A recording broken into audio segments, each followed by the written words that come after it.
Hey, What's going on, guys? Happy Monday. happy Monday. It is. We are in the month of April. Spring is in the air, and it's another Monday rundown. Yes. Absolutely. So, if this is your first time with us, we just want to say hello and welcome to a Monday rundown with us here on Say That channel. My name is Janelle Villiers. That over there is Winston Broderick. You got it. Well done.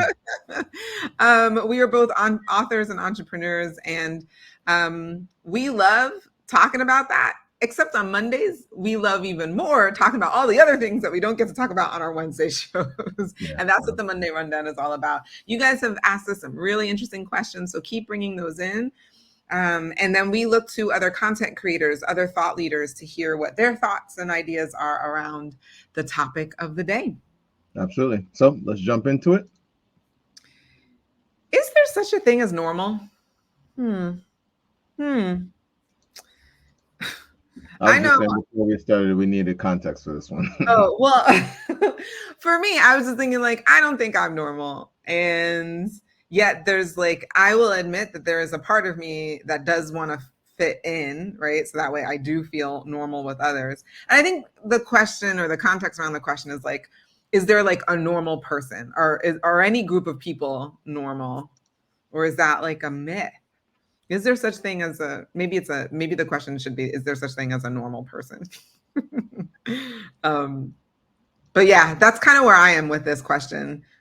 I know that I am not, because they're like, biologically speaking, as the person who studied human genetics, we are all absolutely 1,000,000% unique, right? And so we are all unique. And then like, what is normal within that? In science, we always say like there are normal ranges. And yet I don't know if any one of us really feel like we are normal and if we fit in. I don't know. But I know personally that's how I feel. I feel like I am not normal, but I also have a desire to fit in. Okay. Or find my tribe. Find my tribe who I fit into. Maybe that's the better. Anyway, go ahead.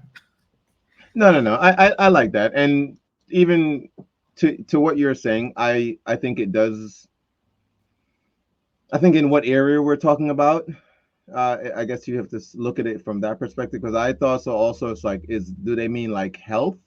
Do you have like a normal sense of health? And then wouldn't that be something that kind of changes as you hit different markers in life? And honestly, some of and you kind of alluded to it. What comes to mind for me is just the idea that you are so unique that trying to use someone else as your, I guess, barometer, right, isn't the right, not the right thing to do. I keep want to go to maybe the word healthiest way to assess yourself. And therefore I would agree with you. I am not normal, because I don't know. Yeah, I don't know where we would have come to some agreement on what that is. Yeah. Like I don't know how we come to an agreement on what that is. I know culture plays a role in how people are and things like that. So there's just so many factors that I don't know how we would say, you know what I mean? Right. Like even the world as a whole has so many different things that go on. Like someone could have been born the same exact moment I was, but in a different part of the world, and their life be just shaped so different. So their norm wouldn't be mine, and so on. So I don't know. I don't think there is a norm. I do now think, and you brought this up, when it comes to psychologically, there are some things that we're looking for, that, like, what's the term, when someone has certain like traits, and therefore, like, if your family history, something like that, like if someone's looking to see if they have a history of certain things that you can kind of detect in advance. I know you were telling me about this thing. What is it? Oh no, but there was something you were talking. Remember when there was this technology coming out? I remember this. We were sitting like in an event once, and you were talking about, this technology that they're starting to use to. Oh, epigenetics. Thank you. Yeah. So something like that. Are there like norms within that realm that they study? Right. And even within the genetics community, they're realizing that what they're using, the basis for normal, is not doesn't make sense. Like Universal, right? it's yeah, because the reason why is because it's not universal, because the entity with which they decide is normal basically is a bunch of people who are European. And we all know that in terms of the world, if you're looking at the world population, that is not the majority of people on this planet. Of the world. Right? Exactly. Of the world, right. Yeah. Like if aliens came from outer space and they were like, show me the most typical, like common faced human right this now, as of 2024, it would look like a Chinese man in his 20s. That's what it would look like. You can go to National Geographic for that fun fact. And National Geographic also believes that by 2026, it'll be an Indian man in his 20s. So I say all this to say, science has recognized that the most common, right? And if most common is your definition for normal, even for a that's what I'm saying.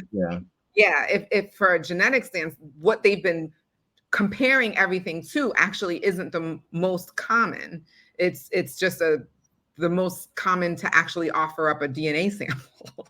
So that's not, so now we're comparing something that isn't what we're calling normal or within normal limits may not be true. And so there's a massive effort within the genomics community to get more samples from people in other parts of the world where they are the more. So there you go. So even that kind of supports my idea. Like the whole idea of what normal is, I think in itself creates a lot of challenges for people, because I don't believe there's such a thing. And you can, I don't want to change the word. I was going to say, because you can hold different standards for yourself of what weight, different things. Like, but then there's certain things, like, again, that you're born a certain way, and we're not changing height. All these different factors that we can at this stage modify. So I don't believe there is such a thing as normal. And so, it's so funny. Me and you are fans of Gabor Mate and his work on childhood trauma and like how we deal with it. And he literally wrote a book called The Myth of Normal. And I think you and I, when we first heard about it, we were like, oh, we have to read the book. So this question reminded me of that book immediately. And I was like, oh man, shout out to Gabor Mate. If you ever watch this, really definitely I'm like, right after this episode, I'm gonna go. Actually, you know what? Yeah, that's so funny. I have a bunch of Audible credits I need to use. I will be getting that. There we go. Yeah, let's do that. All right, so what do we got going on? Who are we taking a look at today to help with this question? If you've been here on the show, we are huge fans of the School of Life. They are able to just break things down in a way that we really love. So let's hear what they have to say about normal. Is there such a thing? Much is said about the virtues and pleasures of individuality, of being someone who stands out from the crowd and delights in their own particularity. But let's also admit to how frankly lonely and frightening it can be to find ourselves yet again in a peculiar minority, where the differences between us and others strike us as bewildering rather than emboldening. When, for example, everyone seems to want to gossip, but we prefer generosity and forgiveness. When everyone is at ease, but we're melancholy and self-conscious. When everyone is cheerful, but we can't seem to let go of anxiety and apprehension. When everyone seems confident, but we feel suspicious and ashamed of ourselves. When everyone is contented in their couples, but we're still searching for a home. When everyone worries passionately about the future of the planet, but we feel cold and at times almost indifferent. When everyone seems to love life, but we're not sure if we quite do. At such times, we might benefit from a few thoughts to alleviate the isolation. Firstly, we don't know reality as well as we imagine. What we believe that everyone is like may not be how they actually are. Right. We may have more friends than we think. Also, we're getting statistics wrong. These 4 or 8 or 12 people in a room don't represent all of humanity. Right. The 80 or so people in our extended social group are in fact always a minuscule part of the human story. There are still so many friends left to meet. Also, perhaps our existing companions actually know much more about the material we feel alone with than we suspect. They and we simply haven't found a way to share our true selves. Maybe they will feel what we feel one day, just not yet. It may be fine to belong to a minority. Minorities have sheltered some of the most accomplished spirits that ever lived.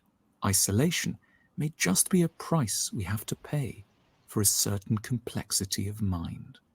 And lastly, we have art to bridge the gaps between ourselves and other people. Bookshops are an ideal destination for the lonely, given how many books were written because their authors couldn't find anyone to talk to. Maybe there are people nearby, perhaps in this community, who would understand very well indeed. Okay. So what do we? I thought this was really good. I like that it kind of talked a little bit about what I was saying. Like, I still want to like find my people. Like, I know that like that there's like this instinct within me that still wants to belong, even though I feel like I'm different.